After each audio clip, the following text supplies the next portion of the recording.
Hello everyone, welcome to my channel smart sociology success. Sociology UPPGT sociology 2009 का solver paper है जिसको हम यहाँ पे सॉल्व करेंगे। इसके पहले हमने 2013 का, 2011 का और 2010 का ये सारे पीवाईक्यू के रूप में हमने सॉल्व कर लिया है, जो वीडियो की प्लेलिस्ट में आपको मिल जाएगा। क्योंकि किसी भी एग्जाम से पहले पीवाईक्यू करना बहुत ज़रूरी होता है, इससे हमें आइडिया भी मिल जाता है किस तरीके के क्वेश्चन हमारे आएंगे। तो देर ना करते हुए सॉल्व करते हैं क्वेश्चन को विथ एक्सप्लेनेशन। पहला क्वेश्चन है हमारा, लिंटन द्वारा बताए गए परिवार के प्रकारों में सम्मिलित है संयुक्त परिवार, विवाह संबंधी परिवार, ग्रामीण परिवार, मातृवंशी परिवार। जो लिंटन के द्वारा विवाह के प्रकार बताए गए उसमें से क्या सम्मिलित है? तो लिंटन के द्वारा बताया गया जो है वो संयुक्त परिवार है और विवाह संबंधी परिवार है। इस तरीके से हमारा ऑप्शन नंबर बी जो है ये राइट होता है। अगला क्वेश्चन देखते हैं। दूसरा क्वेश्चन है, हरिजन सेवक संघ की स्थापना किसने की थी? M.K. गांधी, B.R. अम्बेडकर, ज्योतिबा फूले, गोपाल कृष्ण गोखले। तो हरिजन सेवक संघ की स्थापना जो है वो महात्मा गांधी ने की थी। कब की थी? 1932। यहाँ पे जैसे 1932 की जो डेट है, यहाँ पे 1932 जब है अखिल भारतीय अपरिष्टता निवारक संघ की स्थापना की गई थी। उसके बाद इसी अखिल भारतीय निवारक संघ की जो स्थापना की गई, इसी का नाम बदल करके हरिजन सेवक संघ रख दिया गया। इस तरीके से इसका नाम कभी 1933 भी आ जाता है, लेकिन एग्जैक्ट जो है 1932 ही है। किस विद्वान ने समाजशास्त्र को सभी विज्ञानों की महारानी कहा है? जैसा ऑप्शन से ही है कि अगस्ता काम्टे ने, बहुत ही नॉर्मल क्वेश्चन है, अगस्ता काम्टे ने कहा था कि सभी विज्ञानों की महारानी है समाजशास्त्र। और यहाँ पे इनका एक क्वेश्चन और भी पूछा जाता है पदानुक्रम से, कि सबसे पहले मतलब कि जो पदानुक्रम अगस्ता काम्टे ने दिया है उसका सही क्रम क्या है। तो आप उसमें ध्यान दीजिएगा, सबसे पहले है गणित शास्त्र और सबसे लास्ट में आता है हमारा समाजशास्त्र। क्यों? क्योंकि अगस्त्य काम्टे के द्वारा गणित शास्त्र को सबसे सरल विज्ञान माना गया और समाजशास्त्र को सबसे जटिल विज्ञान माना गया है। अगला क्वेश्चन है, किस विद्वान को पहला अकादमिक समाजशास्त्री माना जाता है? Auguste Comte, Karl Marx, Max Weber, Emile Durkheim. Option number D हमारा जो है राइट है। किस विद्वान को पहला अकादमिक समाजशास्त्री माना जाता है? तो अकादमिक समाजशास्त्री जो इमाइल दुर्खीम को माना जाता है। और सबसे पहले अकादमिक प्रोफेसर के रूप में इस समनर का भी नाम आता है। अगला क्वेश्चन, किस विद्वान को समाजशास्त्र में प्रकारवादी परिप्रेक्ष्य की शुरुआत करने का श्रेय दिया जाता है? इमाइल दुर्खीम को, हर्बर्ट स्पेंसर को, R.K. मर्टन को, रैडक्लिफ ब्राउन को। तो हमारा ऑप्शन नंबर ए जो है ये राइट है। प्रकारवादी परिप्रेक्ष्य की शुरुआत करने का श्रेय जो है वह इमाइल दुर्खीम को दिया जाता है। अगला क्वेश्चन है, नातेदारी की किस रीति में भतीजा बुआ की संपत्ति का उत्तराधिकारी होता है? मातुलेय, पितृश्रेय, कॉवेड, इनमें से कोई नहीं। तुम्हारा ऑप्शन नंबर बी जो है ये राइट है। पितृश्रेय मतलब होता है कि जो बुआ होती है उसकी संपत्ति का जो उत्तराधिकारी माना जाता है वो भतीजा को माना जाता है, इसलिए इसका समाजशास्त्री शब्दावली में पितृश्रेय रखा गया है। मादक द्रव्य व्यसन का प्रमुख लक्षण है द्रव्य लेते रहने की अत्यधिक इच्छा या आवश्यकता तथा उसे किसी भी तरीके से प्राप्त करना, मात्र डोज बढ़ाने की प्रवृत्ति, द्रव्यों के प्रभाव पर मनोवैज्ञानिक व शारीरिक निर्भरता, इनमें से सभी। मतलब मादक द्रव्य से क्या राइट होगा? देखिए, द्रव्य मतलब कि द्रव्य लेते रहने की अत्यधिक इच्छा या उसे किसी भी तरीके से प्राप्त करना, ये भी सही। जब व्यक्ति लेने लगता है तो उसके लिए उस व्यक्ति की एक लालसा बनी रहती है कितनी जल्दी कब हमको मिल जाए। मात्र डोज बढ़ाने की प्रवृत्ति मतलब कि मात्रा मात्रा उसको मतलब कितना ले, आज कोई थोड़ा सा लेगा तो कल उससे ज़्यादा वो चीज़ यहाँ पे। और द्रव्यों के प्रभाव पर मनोवैज्ञानिक और शारीरिक निर्भरता, इसलिए हमारा ऑप्शन नंबर डी जो है ये राइट होगा। अगला क्वेश्चन है, महिला स्वयं सिद्धि योजना संबंधित है महिलाओं को मुक्त न्यायिक सहायता प्रदान करना, महिलाओं का सर्वांगीण विकास करना, महिलाओं का सामाजिक आर्थिक सशक्तिकरण करना, ग्रामीण महिलाओं में स्वास्थ्य के प्रति जागरूकता पैदा करना। क्या है राइट? महिला स्वयं सिद्धि योजना।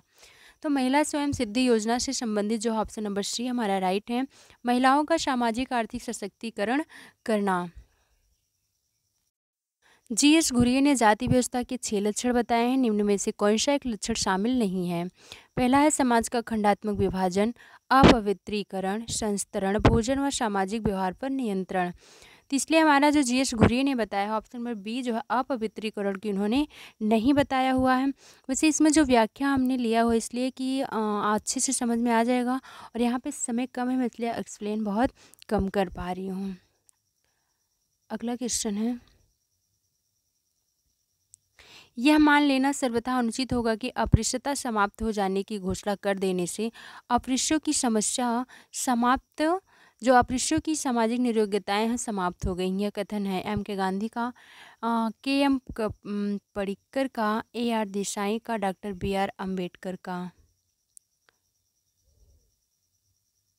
देखिए यहाँ पे ऑप्शन नंबर बी दिया है, लेकिन इसकी व्याख्या जो है ऑप्शन नंबर डी का कर रही है, लेकिन यहाँ पे जो राइट है ऐसा कहा है के एम पडिक्कर ने। अगला क्वेश्चन है, किस विद्वान ने जनजातीय समस्याओं के समाधान के लिए राष्ट्रीय उपवन की स्थापना का सुझाव दिया? Verrier Elwin, Sharad Chandra Roy, Majumdar, A R Desai. तो जो राष्ट्रीय उपवन है ये बेरियर एल्विन है। हिंदू धर्म के पतन का मुख्य कारण है जाति व्यवस्था, अस्पृश्यता, अंध व्यक्ति, इनमें से सभी। तो हिंदू धर्म के पतन का कारण जो है जाति व्यवस्था भी है, अस्पृश्यता भी है और अंध भक्ति भी है। अगला क्वेश्चन है,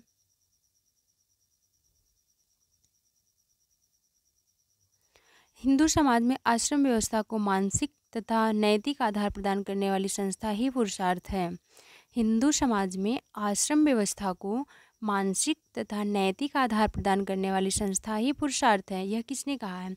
के एम कपाड़िया ने कहा, या फिर पी एन प्रभु ने कहा, डॉक्टर दुबे ने कहा, या डॉक्टर लल्लनजी गोपाल का है, किसने कहा है?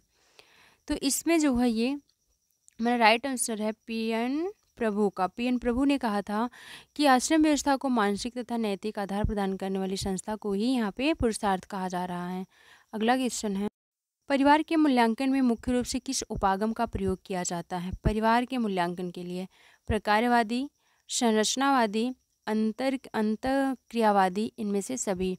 तो प्रकार के मूल्यांकन के लिए जो है इनमें से सभी ऑप्शन से जो हैं माने जाते हैं, इसलिए हमारा राइट ऑप्शन होगा ऑप्शन नंबर डी। क्योंकि परिवार का किसी भी प्रकार से अगर हमको अध्ययन करना है तो उसमें प्रकारवादी भी आ रहे हैं, संरचनावादी भी आएंगे, अंतर्क्रिया और सांस्कृतिक, के सारे उपागमों का प्रयोग किया जाना चाहिए और होता भी है। अगला क्वेश्चन, समाजशास्त्र को तो एक विशिष्ट विज्ञान के रूप में मानसिक संबंधों के स्वरूपों का अध्ययन करना चाहिए। यह कथन किस विद्वान का है? वीरकांत का, वॉनविच का, फीचर का, शोरोकिन का। देखो मानसिक संबंधों के स्वरूपों का जो अध्ययन है ये ऑप्शन नंबर ए राइट है, वीरकांत ने कहा है। इससे संबंधित परिभाषा जो है वॉनविच की भी है, आपको याद कर लेना है। अगला क्वेश्चन है, चाहे हम स्थिर सामाजिक तथ्यों का अथवा परिवर्तनशील तथ्यों का अध्ययन कर रहे हों, हमारा वास्तविक लक्ष्य तो सामाजिक संबंधों के एक विशेष स्वरूप का अध्ययन करना ही होता है। समाजशास्त्र की विशेष सामग्री के संबंध में विचार रखने वाले विद्वान कौन से हैं? मैकाबर और पेज, क्यूवर, मैक्स वेबर, प्रोफेसर मैंकी। किसने कहा है ऐसा? ऑप्शन नंबर इसमें जो हमारा डी है ये राइट है। प्रोफेसर मैंकी ने कहा है कि चाहे हम स्थिर सामाजिक संबंध तथ्यों का या फिर परिवर्तनशील तथ्यों का अध्ययन कर रहे हों, बट हमारा जो वास्तविक लक्ष्य है वो सामाजिक संबंधों के एक विशेष स्वरूप का अध्ययन करना ही होता है, उसको हम किसी भी तरीके से करें। अगला क्वेश्चन है, समाजशास्त्र का जन्म से पूर्व नाम था सामान्य समाजशास्त्र, सामाजिक भौतिकी, सामाजिक विज्ञान, सामाजिक जीवशास्त्र।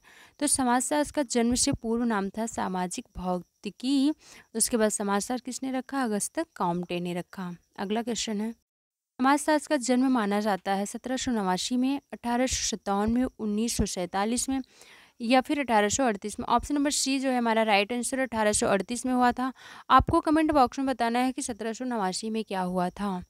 अगला क्वेश्चन है, किस विद्वान ने लिखा है अच्छा क्या है यह सामूहिक अनुभव से निश्चित होता है?